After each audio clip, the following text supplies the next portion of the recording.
The music digested me. An Ayahuasca and Salvia trip report by Neon Green Snake on erowid.org in 2003. 4:30 p.m. Took 2 big sips of the brew. I wanted to span out the brew so as to reduce nausea. 4:45 p.m. Took 2 big sips. I noticed that with each sip, the bitterness becomes more and more intense. 4:50 p.m. Started to drink faster. Took more like 6 sips in a row, still noticing increased bitterness. By the time I got to the bottom, I just might throw up, it seems. 5 p.m. Finished off the first cup. The second cup was supposed to be for my roommate, Deanne. She was napping at the time. 5:05 p.m. Noticed I felt a little floaty and was wandering around the house, doing a peculiar little dance, solely out of boredom. 5:10 p.m.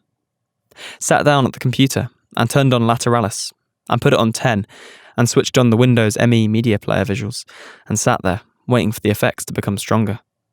When Maynard started off, mention this to me, watch the weather change, I experienced a pleasure tingle/shiver run from my head to my toes, and like 4 tears forced themselves down my face. I felt silly, but my emotions were just so sensitive, and the song had such deep meaning to me. 5:20 p.m.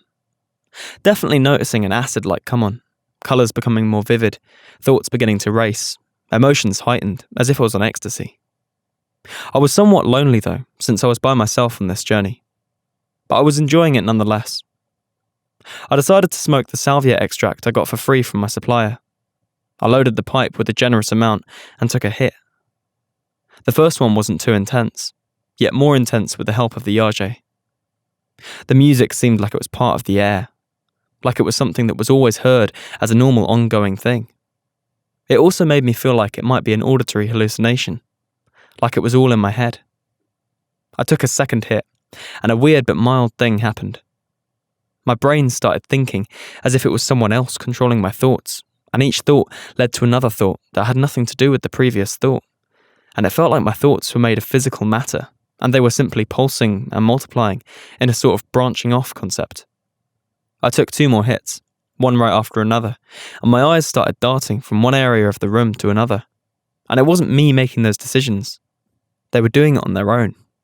Traces were beginning to overwhelm me, and I felt like gravity was sucking me down. So I stumbled to my bed, and I lay down, closed my eyes, and the music takes over. Behind my eyelids, I could see the music as a pulsing matter threatening to engulf me. I hesitated for a second, then I willed it to swallow me, and it did just that. The pulsing matter became larger and closer and more real, and then it had surrounded my entire entity, and was then squeezing me and pulsing against my physicality, and it felt as if it was digesting me, because I was slowly moving downward, as if travelling through an intestine. Something possessed me and split my entity in half, so one half was simply laying down in the bed, catatonic, and the other half was engulfed in beautiful physical music matter. That half became one with the music, and I just flowed through the matter and indulged.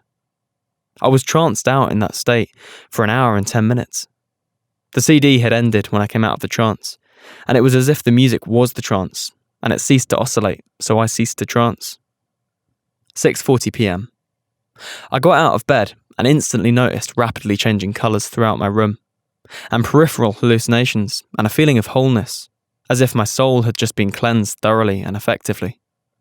The music purified me. I went to the mirror to take a look at my pupils, and they were saucers, of course. I wandered around the house and found myself asking myself questions about my life, and I was able to answer each and every question I asked. It was as if everything made sense, finally. I felt like I was on a mild candy flip, with a few extra entities present. I showed the yage spirit so much respect ever since I discovered it in literature, that in return, the spirit emitted 3 times the respect. I never purged. Of course, I had no toxins in my body, not even pot or alcohol.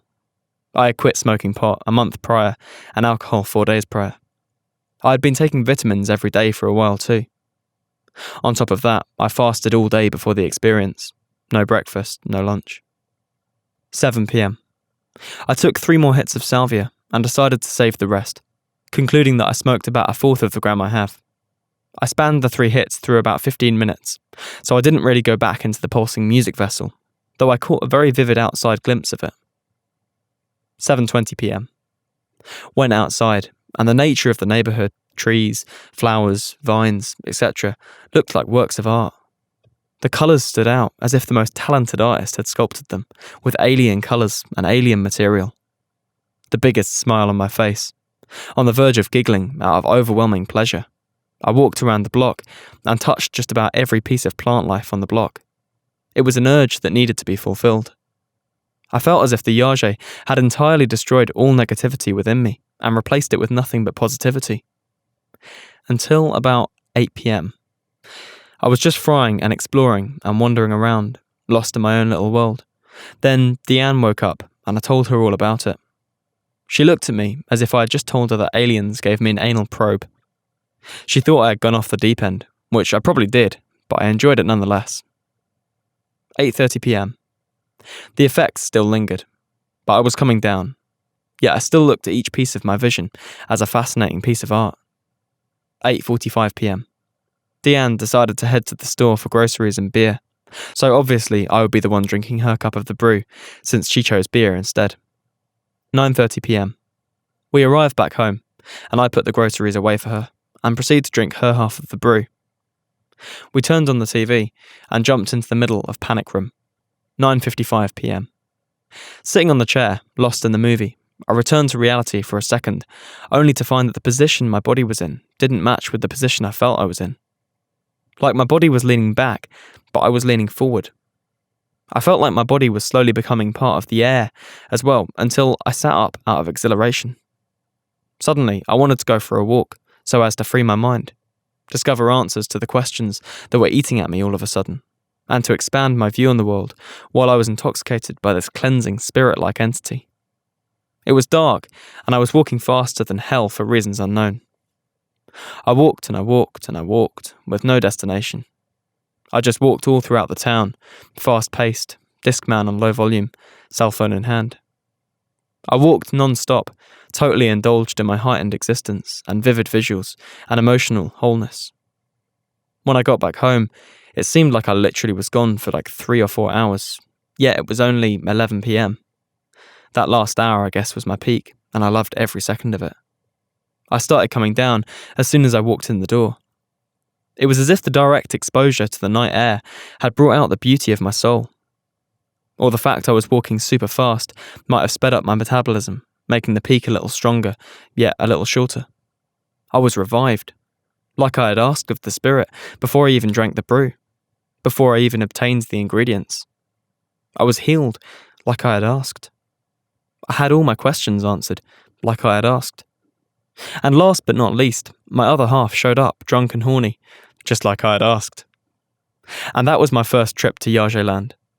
And I would like to recommend it to anyone who is not just looking for another psychedelic, but simply a positive experience. Show respect for the spirit, and you will get it in return, threefold. If you want to fry, pick mushrooms. This is different. This is medicine, and it has a soul. Thanks for listening to this trip report. The link to the original report will be in the description. Also, I did cut a little bit at the beginning of this, just because it went quite into the details of how they made the brew, and I wasn't sure if that kind of thing is really allowed on YouTube. And also, I just thought it might be kind of more enjoyable to go straight into the actual trip itself. Yeah, there will also be a link to my Fiverr if you'd like to hire me for any voiceover work, and there'll also be a link to a Discord server I made for the channel, if you have a Discord account and would like to connect with similar people or just chat. Otherwise, thank you for watching, and I'll see you in the next video.